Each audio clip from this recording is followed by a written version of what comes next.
Assalamualaikum warahmatullahi wabarakatuh. Jumpa lagi dengan saya Sika Koswara di channel Arsika Desain Konstruksi. Lagi-lagi channel yang mengupas tuntas dunia arsitektur interior furniture ya. Bagi teman-teman yang ingin bertanya-tanya, silahkan masukkan kolom komentar ya, pertanyaan-pertanyaan seputar dunia arsitektur interior furniture. Di video kali ini kita akan bertanya-tanya lagi sama salah satu ahli kita, dan itu adalah salah satu sahabat saya yang paling lama, yaitu dengan master bedroom kita. Kita akan mengupas dunia signage lagi ya, lebih detail lagi Pak ya. Oke. Gimana Pak? Pertama kabarnya kita baik. Alhamdulillah baik. Sudah lama kita jumpa ya. Ya, Udah ada 5 tahun Pak. Ya, kurang lebih. Kurang lebih ya. Beliau ini adalah suhu saya. Master bedroom. Baik ya kabar. Keluarga gimana sih? Baik, alhamdulillah. Sampai di sini belum ada apa-apa. Belum ada pemeriksaan Pak. Belum ada pemeriksaan. Apa yang diperiksa Pak? Pak, kita di sini ada konten arsik katanya, yang dimana narasumber harus memberikan informasi selengkapnya, sedetailnya. Ya tentunya spesialis Bapak kan apa? Oh gitu. Signage ya. Oke. Karena tempo dulu sih sebetulnya, video sebelumnya juga kita membahas signage, tapi mungkin secara global. Oke. Saya ingin memperdetil lagi. Oke. Oke.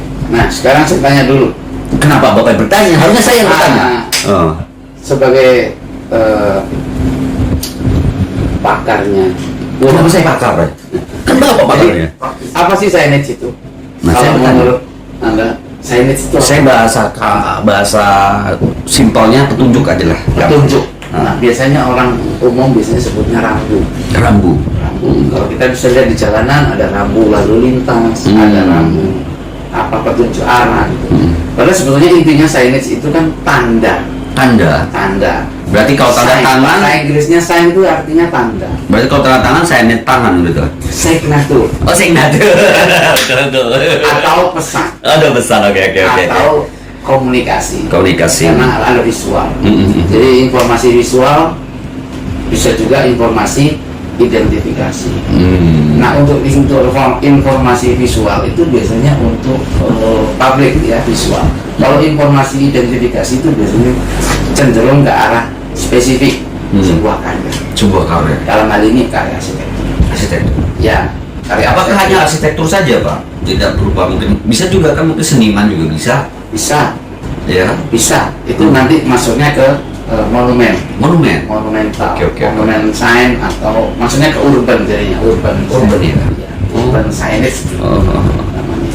Jadi pengaruhnya signage itu ada beberapa macam, mulai dari bentuk desainnya, ya, oke. terus grafis. sama Bentuk sama grafis apa bedanya Pak? beda. Jadi bentuk itu maksudnya kayak seumpama nih, ada signage rata-rata bentuknya, atau orang kerennya bilang shape. Jadi ada yang persegi, ada yang bentuknya tidak beraturan, dinamis. Itu yang mempercantik desain. Kembali lagi tergantung konsep daripada ada warna, ada yang kontras, terus ada materialnya mau pakai apa, mau pakai kaca, pakai metal lah ya. Dan itu memposisikan ya Pak ya. Nah, kalau sekarang itu signage itu lebih ke apa sekarang yang tren-trennya Pak? jadi tergantung dari hasil, karena kita cenderungnya ke dunia arsitektur ya. Dunia arsitektur ya. Karena arsitek itu di arsitektur atau di suatu proyek itu, signage itu masuk umumnya ke dalam pengadaan, pengadaan barang, pengadaan purchasing. Padahal sebetulnya 10 tahun terakhir itu konsultan signage itu jadi punya agak nama, karena masuk kategori sebagai konsultan. Ya. Seperti halnya konsultan landscape, konsultan lighting. Ibaratnya dipecah lagi, diperinci lagi. Bisa. Karena memang ada aspek-aspek yang spesifik. Gitu. Terutama dari desain, karena itu menjadikan suatu identifikasi building. Jadi baik mau itu office, hotel, mau apa, itu bisa menjadikan suatu identifikasi, jadi suatu kebanggaan. Jadi suatu identitas. Ya. mau dari warnanya, mau dari bentuknya, bisa jadi suatu kebanggaan.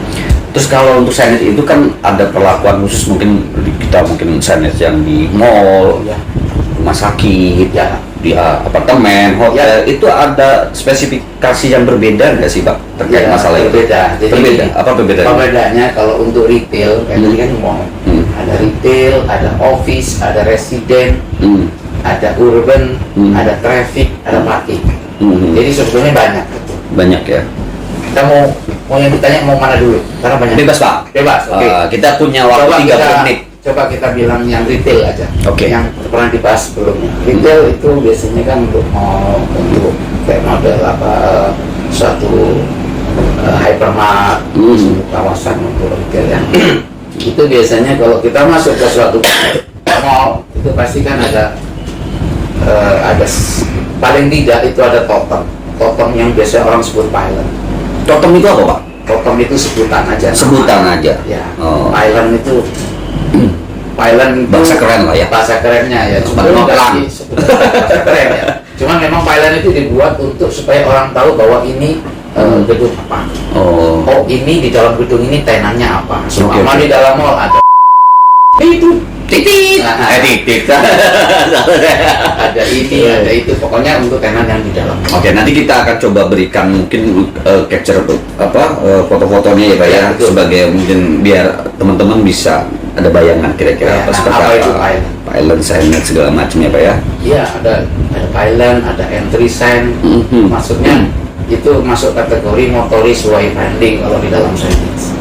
Motoris wayfinding itu jadi orang tahu publik akan didirect kemana tujuannya, keperluannya di dalam suatu kawasan itu. Semua mau entry, mau masuk, mau keluar, itu kita mendirect mereka. Berarti tidak hanya bicara kita bentuk saja, tapi juga kita harus bisa menganalisa kegiatan. Ya, betul. Menganalisa juga kebutuhannya apa, gitu kan, seperti itu ya. Jadi, selama kita kalau ambil detail, kita bisa masuk ada pylon, ada motoris wayfinding, ada area drop off, ada logging, ya. Masuk lagi ada reception, ada advertorial, standing advertorial. Ya intinya sebanyak mungkin kita memberikan informasi. Ya, gitu betul. ya. Supaya orang tidak terlalu banyak bertanya. Nanti sesat di jalan. Iya, tidak sesat di jalan. Bukan di tetangga ya Pak ya. Bukan.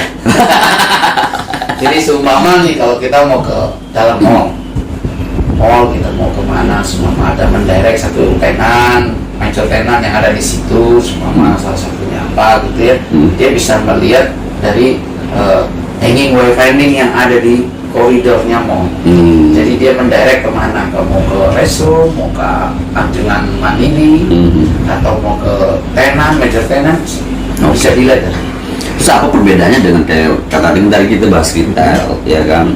Rumah sakit apa perbedaannya? Kalau perbedaannya dengan rumah sakit, khusus untuk rumah sakit, yang terpenting itu adalah dari materialnya. Material dan bentuk Pak, setahu saya. Karena Betul. rumah sakit itu menghindari tekukan-tekukan kalau nggak salah. Betul. Karena Jadi- akan mengumpulkan bakteri, guys. Satu lagi yang untuk spesifik hospital ya, itu dari segi material dan shape-nya, dia tidak boleh tajam, tidak boleh menyudut. Betul sekali. Kedua, materialnya tidak boleh beracun. Jadi memang ada spesifik seperti itu. Lebih detail lagi Ya, makanya tidak mudah membuat desain signage di rumah sakit. Tapi Karena biasanya untuk menyiasati itu seperti apa sih Pak? Kalau untuk materialnya sih sekarang udah banyak. Contohnya banyak, mau yang apa polikarbonat atau mau pakai akrilik, itu semuanya sekarang sudah green apa namanya? Sudah Gogreennya. Ya itu yang penting. Biasanya mereka mengeluarkan sertifikat green. Oh gitu ya Pak ya. Itu sih. Terus apa lagi Pak perbedaannya dengan hotel? Katakan Pak. Hotel, kalau hotel itu jadi maksudnya ke residen. Residen? Ya, Oh residensial. gitu. Berarti bisa ditempatkan di perumahan juga ya? Bisa. Bisa ya? Jadi Untuk kita perumahan juga perumahan beberapa sebagai kali membuat desain untuk klaster-klaster. klaster ya. Klaster apa? Klaster. Ya, kalau untuk retail, residen itu dibagi dua antara residensial sama public resident. Public resident itu maksudnya kayak hotel, resort itu kan public. Kalau apa visual resident itu seperti apartemen, kondominium. Jadi harus spesifik. Kadang-kadang banyak sekali yang rancu untuk membuat seperti itu di sini. Harusnya yang privacy dijadikan public. Itu kan bahaya juga ya Pak ya. Betul. Apalagi kalau di hotel ya, yang harusnya public jadi Betul. privasi kan kender juga nanti orang salah masuk ya Pak. Salah masuk kamar. Jadi kalau untuk saya itu yang agak erat sekali hubungannya dengan karya arsitektur itu dari konsepnya. Konsep. Ya, jadi kita bisa mendesain. Namanya tematik ya. Sebetulnya bisa kemungkinan contohnya ke sana ya. Tidak harus sih. Jadi Tapi dominasi ke sana kan. kita membuat desain signage untuk office tower. Office tower. Office tower karya arsitektur semua kan sebuah karya arsitektur. Kita lihat konsepnya seperti apa, arsitekturnya. Banyak tematik ya, kembali lagi tematik. Terus satu lagi mungkin dari bentuk fasadnya. Logo juga pengaruh ya. Ya, fasadnya mungkin bisa folded, bisa pattern. Itu kita bisa ambil salah satu konsepnya itu ke dalam signage. Logo, warna. Tapi yang paling sulit itu di mana Pak kira-kira posisi yang menurut Bapak ini sebagai sebetulnya kalau untuk mendesain kita nggak sulit-sulit amat. Yang paling sulit itu eksekusinya. Nah itu kan kita juga betul. Artinya kan kita juga kan tidak bisa ego juga ketika kita membuat sebuah desain tapi mempersulit atau tidak bisa mewujudkan pemikiran kita. Tentu saja kan kita juga harus pikirkan bagaimana teknis pelaksanaannya seperti apa gitu. Di desain signage itu akan disiapkan juga teknisnya seperti apa. Jadi gambar detailnya itu pasti ada. Maka itu bidang ilmu arsitektur akan terpakai. Minimal dari teknis kita paham. Minimal kita bisa baca gambar. Karena berkaitan dengan apa? Karena penempatan signage itu sendiri. Jadi di signage itu ada namanya placement. Jadi ada yang namanya exterior placement signage, ada yang interior atau indoor signage placement signage. Ada juga parking signage. Parking ya? Itu ada kaitannya juga berkaitan dengan konsultan parking, operatornya siapa. Oh iya ya. Ya. Dipikir-pikir itu ada banyak ya Pak ya. Flow-nya seperti apa. Nah kalau Mas bisa pernah ke mall, sejarah nggak ke mall Pak. Kalau ke mall ada ya Pak. Biasanya kalau kita parkir di kolom parkir itu ada yang diwarnain, ada yang dikasih apa namanya? Ada rambu-rambu, ada B berapa, B1 sekian, titik sekian. Dan dibuat menarik ya supaya itu bukan hanya buat menarik, itulah signage karena itu memudahkan publik. Tujuannya ya. Untuk bahwa saya parkir di sini. Petunjuk ya Pak ya. Jadi memang erat kaitannya karena signage itu fungsinya untuk pertanda, petunjuk atau pemberi informasi supaya orang tidak tersesat ya Pak ya. Ya betul. Signage macam-macam banyak. Kalau kita ngomong sekarang bisa 2-3 jam nggak selesai. Bukan 2-3 tahun Pak. Total kita tua Pak. Ya memang asik, tapi ya kadang-kadang ya menarik, asik, rumit ya Pak.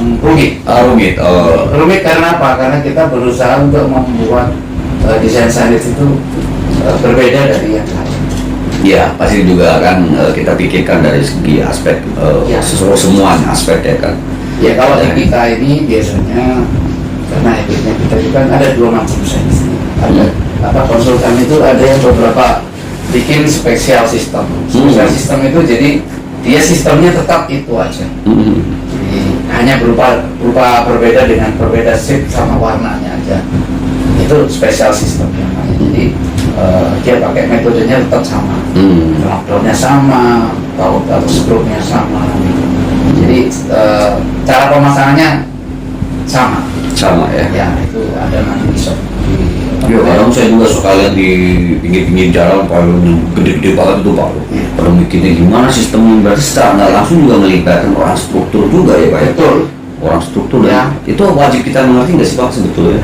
Nah kalau untuk anak yang lulusan arsitek atau seperti kita ini minimal kita tahu standarnya. Ya. Dan kita bisa tahu bahwa jangan sampai gambar itu terus dalamannya sempit atau kecil, ya kan berapa pipa berapa itu kan dari Ya ibaratnya tahu bukan berarti harus mengerti. Ya, gitu loh. kembali lagi tadi masalah desain sains. Desain sains itu kan ada special system, ada special design. Nah di kita ini special design. Oh, special. Kenapa special design? Karena kita buat desain sains tersebut itu berbeda dengan klien. Jadi satu kebanggaan sendiri klien jadi punya signage Custom yang bisa lah. dibanggakan. Desain custom ya. Iya betul. Melawat. Dan itu bisa distandarisasikan ya Pak ya. Tergantung ya, itunya ya perusahaan. tergantung perusahaan. Jadi kepinginnya seperti apa. Cuman kita memang membuat desainnya itu spesial. Jadi supaya gedung satu atau properti satu dengan properti yang lain berbeda. Minimal itu tipe huruf fontnya itu berbeda. Beda-beda Kita ya. buat berbeda. Jadi kita akan kasih fontnya khusus untuk gedung A pakai font ini, gedung B pakai font ini. Jadi ada spesialis sendiri. Oh, jadi teman-teman kalau melihat di jalan ada huruf ini, signet ini jangan meremehkan. Itu semua dipikirkan jadi guys, ya kan. Jangan lupa teman-teman, kalau ingin mendapatkan merchandise untuk t-shirtnya bisa di kolom komentar kasih nomor handphone dan alamat rumahnya, kita akan kirim langsung cus gitu loh Pak. Next, apalagi Pak kira-kira ada pengalaman yang menarik atau mumat apa-apalah gitu loh yang menarik lah intinya, ceritakan saja Pak. Sebetulnya karena saya enjoy ya di dunia ini ya, di dunia sains ini, jadi saya merasa kesulitannya itu jadi Tantangan. terhapus. Terhapus. Karena keasikan Keasikan. dan sebetulnya memang ada beberapa problem ya. Problemnya itu masalahnya kan cuma di apa namanya, di cara penyampaian aja sih. Cara penyampaian. Kita berargumentasi dengan klien, Betul, biasa, berargumentasi dengan standar ya. project, seperti apa itu. Cuma itu nggak masalah. Betul, yang penting kan jangan berargumentasi dengan politik ya Pak. Betul. Iya. Tapi itu saya juga itu politik, hati-hati. Oh, ya kan bayangan titnya Pak. Sekarang ini dan proyek apa Pak? Ada sih beberapa, cuma nggak perlu disebutkan namanya. Oh, nggak perlu disebutkan ya. Karena nanti jadi kebanggaan. Yo, siap. Daripada nanti didikte. Oh, ini berapa tahun udah berkecimpung di bidang ini Pak? Sejak lulus kuliah di arsitektur. Aduh, saya masih ada di dalam kandungan rahim. Seberapa kali? Udah 100 bulan Pak masalahnya. Ada kali 20 tahun. Oh, saya masih ABG Pak. Di 20 tahun gitu. Ya mungkin karena kesukaan jadi Kasihkan ya Pak. Kasihkan. Lupa diri Pak. bukan luar diri. Jadi nggak yang lain nggak mau dilihat gitu loh. Iya betul. Jadi lupa diri terfokus di Terfokus. setia gitu kan. Ini namanya setia. Oke. Teman-teman, mungkin cukup sampai di sini saja untuk video kali ini. Ya mudah-mudahan informasinya cukup jelas dan dimengerti. Bagi teman-teman yang memang agak sedikit kebingungan, silahkan berikan kolom komentar ya sesuatu pertanyaan yang mungkin kita akan bahas di kemudian hari videonya. Untuk video kali ini kita cukup sampai di sini ya Pak ya, karena memang kita dikejar dengan waktu. Ya mudah-mudahan sedikit banyak informasi ya Pak ya. Oke. Mudah-mudahan itu aja Pak. Terima kasih atas waktu dan kehadirannya. Sukses. Sama-sama Pak. Jangan lupa Master Master. Bedroom. Selamat malam teman-teman.